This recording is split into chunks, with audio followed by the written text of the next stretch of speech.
你们有没有经历过这样一些令人困惑的瞬间？比如只要面对权威老板、导师，任何一个能制定规则的人，你的内心就会本能地升起一种莫名的恐惧和对抗感。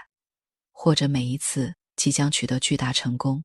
拿到更高薪酬，走向更高舞台时，内心深处却总有一个声音在冷冷地泼冷水。你不配，你很快就会搞砸这一切。又或者你极度害怕冲突，习惯性扮演老好人，不敢对任何人说不。大部分人遇到这些问题，都会归咎于自己性格内向，情商不高，缺乏自信。但今天，我想带你走入深度心理学的底层逻辑，去揭开一个可能让你内心炸开的真相。你今天对抗世界的方式，其实是童年时期与父亲相处模式的镜像。母亲决定了你与自己的关系，而父亲决定了你与世界的关系。那些总觉得和世界格格不入的人，在职场上处处碰壁，在亲密关系中充满防御，他们究竟在童年经历了什么？接下来的内容里，我不仅会帮你拆解这个心理学底层的秘密，还会给你一套自救指南。如果你也曾感到迷茫，请务必看到最后，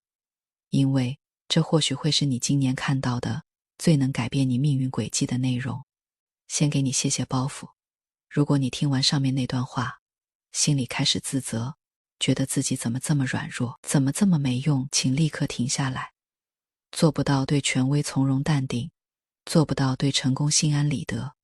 做不到对冲突勇敢面对，这根本不是你性格的缺陷，更不是你意志力薄弱，这是你的大脑在用它惯用的保护机制在运作，是情绪耗竭后的自然反应，是你对一个早已失效的童年生存策略的忠诚。一旦你陷入自责，就等于切断了改变的可能性，因为自责不是动力，自责是毒药，它能让你反复在我很差和我必须努力之间循环，却永远走不出第一步。今天我们要做的是先看见那个背后的隐情，而不是继续在表象上修修补补。那么为什么父亲会如此精准地影响你与世界的关系？这个问题背后有几条硬核的心理学和神经科学证据。维度 A， 环境与行为的塑造。父亲作为第一权威的投射实验，发展心理学家迈克尔·兰姆在1985年的经典研究父亲在儿童发展中的作用中指出，父亲的角色不仅仅是提供经济支持或保护，而是社会化的关键媒介。兰姆追踪了120组家庭，发现父亲在亲子互动中更容易使用挑战性游戏，比如摔跤、追逐，制造悬念，这恰恰是学习边界感、风险管理和情绪调节的绝佳场景。那些在5到7岁时与父亲进行更多挑战性游戏的孩子，在8到10岁评估中表现出更强的社会适应能力和冲突解决能力。反过来，如果父亲缺席或互动模式高度控制、惩罚性，孩子的皮质醇水平长期偏高，大脑前额叶执行功能会受到抑制，这直接导致成年后面临权威时出现僵住或逃跑反应，而不是冷静应对。维度 B， 生理与心理的互锁认可系统与多巴胺回路的关系。神经科学家艾伦·舒尔在1998年的依恋与大脑发育研究中发现，父亲对孩子的积极回应，尤其是对成就的肯定，会直接激活孩子大脑中的奖励回路，释放多巴胺和催产素。这些神经化学物质不仅让人感到愉悦和自信，还在前额叶皮层中强化了我能行的自我效能感。相反，长期得不到父亲认可的孩子，其多巴胺 D2 受体密度会下调，导致他们对成功的感知麻木。这就是为什么有些人明明赚了钱、升了职，却丝毫感受不到喜悦，反而感到更深的空虚和恐惧。这不是他们矫情，而是他们的大脑奖励系统已经被童年经验重新校准了认可与回报的信号，根本没有被接收到。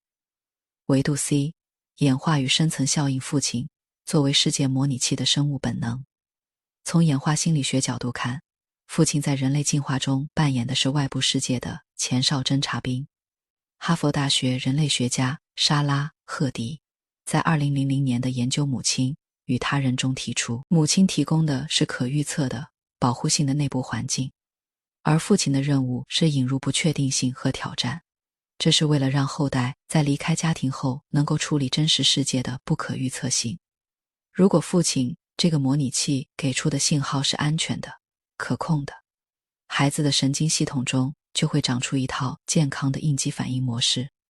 但如果父亲给出的信号是威胁性的、不可预测的，孩子就会发展出过度警惕或过度回避的策略。这两种策略在童年都是合理的生存选择，但到了成年职场和亲密关系中，就会变成沉重的枷锁，恶性循环就此形成。你因为害怕权威而退缩，退缩导致你错过机会，错过机会让你更确信自己不配，自我否定又进一步强化你对权威的恐惧。这是一个自我实现的预言，而打破它的钥匙就在心理学最经典的动机理论里。爱德华、德西和理查德·瑞安在2000年提出的自我决定理论说得很清楚，人类行为的持续动力来自自主感、胜任感和归属感。靠逼迫自己，无论是用我必须做个厉害的人，还是我不能再当怂包了，都无法持续，因为那是外部驱动，是你童年那个严苛父亲的内在化声音。真正的转变是把动机翻转过来。这件让你纠结的事情，比如面对领导、争取机会、设立边界，不是一项消耗你能量的劳动，而是你对这个世界的主权行使，是你作为一个成年人选择如何照料自己的仪式。你不是在必须做，你是在选择做，因为我值得。而要从偶尔选择做变成自然就这样做，靠的不是意志力，是身份认同的重塑。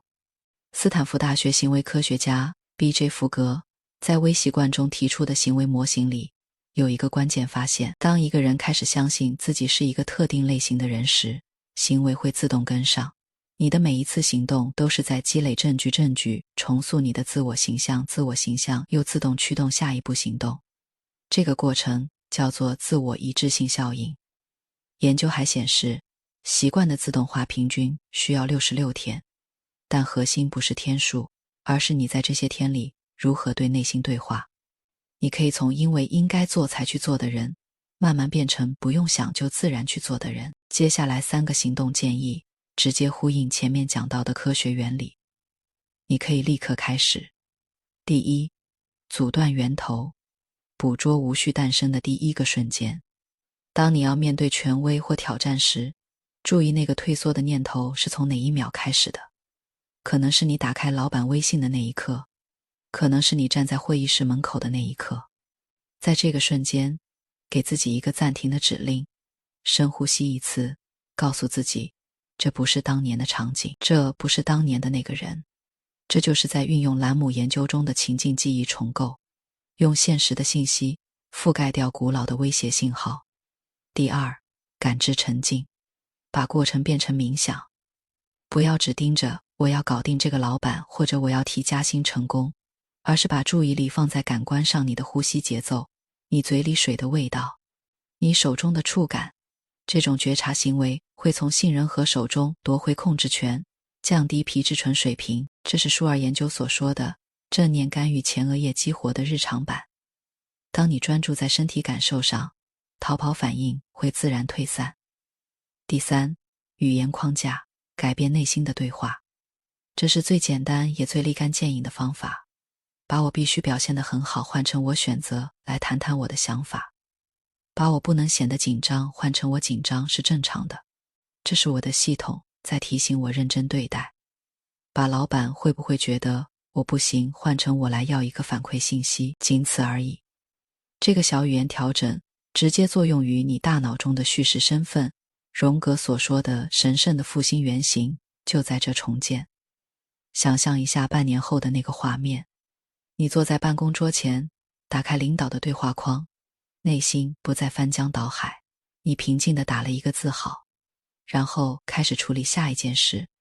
你不再因为老板的一个冷脸而失眠一整晚，不再因为一次面试不顺就给自己判死刑。你开始相信这个巨大的游乐场里，你有权利去玩任何想玩的游戏。你不再是那个站在角落害怕被规则惩罚的小孩，你是一个自由的玩家。现在我给你一个7天的微挑战，未来7天，每天找一个机会，练习一次对内心的父亲说，不是对任何一个让你感到压迫的场景，在心里说一句，我不是那个小孩了，我只是在做一个选择，不需要你做出任何惊天动地的举动，只是这个认知的改变就够了。7天之后回来告诉我，你的世界发生了什么变化。你猜怎么着？很多人只做了3天的这个练习，就发现他们面对老板的情绪反应减弱了1/3。你能想象那是什么样的自由吗？如果你觉得今天的内容戳中了你，或者对你有所启发，请在评论区写下一个词。你的父亲在你童年里留下的最深刻的一个词是什么？是你可以的还是你不行？是有什么关系还是你怎么这么笨？每一条留言我都会认真看。你还想不想知道，母亲又是如何在你内心悄悄种下了你与幸福之间相处的模板？我们下一期就从母亲说起。这里是情绪观察室，每周陪你拆解一个你从来看不见的自己。如果可以的话，把这份内容分享给一个你深爱但不知如何开口的人，因为看懂自己是最好的礼物。我们下期见，拜拜。